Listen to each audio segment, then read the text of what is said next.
चलिए, स्वागत है आप सभी का एक बार फिर से ज्योग्राफी विद राम सर के यूट्यूब चैनल पर।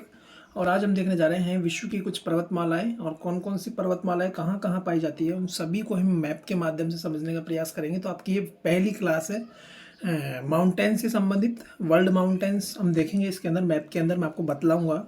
तो सबसे पहले हम बात करते हैं, ये आपके सामने वर्ल्ड का जो पॉलिटिकल मैप है वो आपके सामने यहाँ है। मैंने यहाँ सभी चीज़ों को दर्शा रखा है।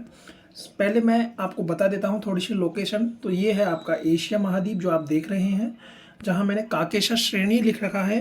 ये है आपका एशिया महाद्वीप, ये है आपका रूस वाला भाग, यूरोप है, ये आपका एशिया है, ये है यूरोप। इसके बाद में इसके नीचे ही जस्ट ये है आपका अफ्रीका महाद्वीप, फिर ये है आपका उत्तरी अमेरिका, फिर इसी के नीचे है आपका दक्षिणी अमेरिका। मैंने लोकेशन भी देख लीजिएगा, आप लिख रखी है एशिया, यूरोप, अफ्रीका, उत्तरी अमेरिका, दक्षिणी अमेरिका और ये ग्रीनलैंड आपका, ठीक है। तो इसके बाद में ये जो आपका बसता है ये है आपका ऑस्ट्रेलिया। इतनी बात आपको समझ में आ गई होगी। अब हम आगे देखते हैं। देखिएगा, एशिया महाद्वीप में आपको एक पर्वत श्रेणी मिलती है जिसको हम कहते हैं काकेशस पर्वतमाला। काकेशस पर्वतमाला आपको एशिया महाद्वीप में मिलेगी। एशिया महाद्वीप में इसकी हम बात करें तो 5,642 मीटर, 5,642 मीटर इसकी ऊंचाई है। आपको ये ध्यान रखना है कितने हज़ार मीटर है, क्या है वो मैं आपको बता दूंगा। सबसे पहले काकेशस पर्वतमाला का आपको ध्यान रखना है 5,642 मीटर और एशिया महाद्वीप में पाई जाती है काकेशस श्रेणी। इसके बाद में हम चलते हैं, इसी के बीच में एशिया और ये यूरोप, इसके बीच में एक पर्वतमाला पाई जाती है जिसको हम कहते हैं यूराल पर्वतमाला, जो एशिया को यूरोप से अलग करती है, ठीक है। इसको कहते हैं हम यूराल पर्वतमाला, ठीक है। इसी के बाद में इधर आपको एक पर्वतमाला पाई जाती है यूरोप के अंदर जिसको हम कहते हैं एल्बुर्ज पर्वत। कौन सा पर्वत पाया जाता है? एल्बुर्ज पर्वत उसको हम कहते हैं। इसी के बाद में हम चलते हैं, सबसे पहले अब चलते हैं हम भारत में। भारत में हम देखें तो भारत में सबसे जो ऊंचा पर्वत पाया जाता है वो पाया जाता है आपका हिमालय में पाया जाता है, और नेपाल के अंदर है माउंट एवरेस्ट, जिसकी ऊंचाई आपको पता है 6,848 मीटर। ये आपको ध्यान में रखना है।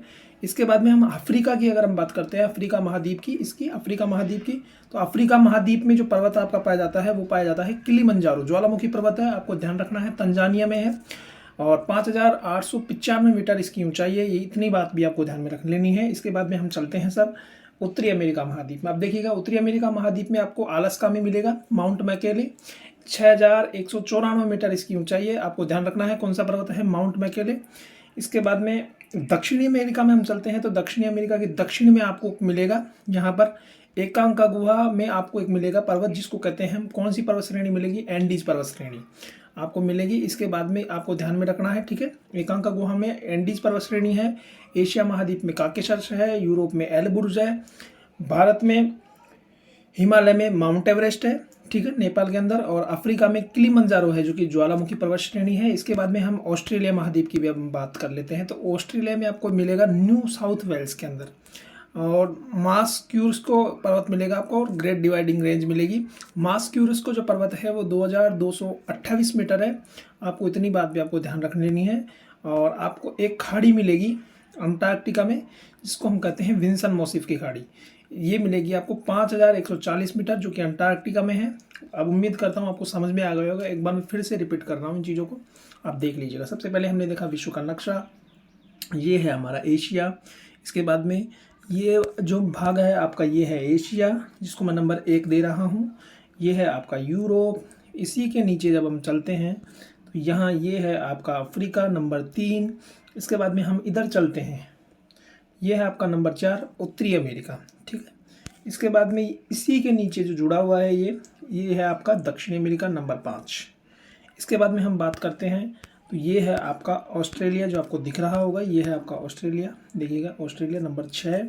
और लास्ट में आपका बचता है ग्रीनलैंड नंबर 7। और फिर आपका बचता है इसी के नीचे, हम नीचे चल जाते हैं तो ये आपका अंटार्कटिका और आर्कटिक दोनों बच जाते हैं।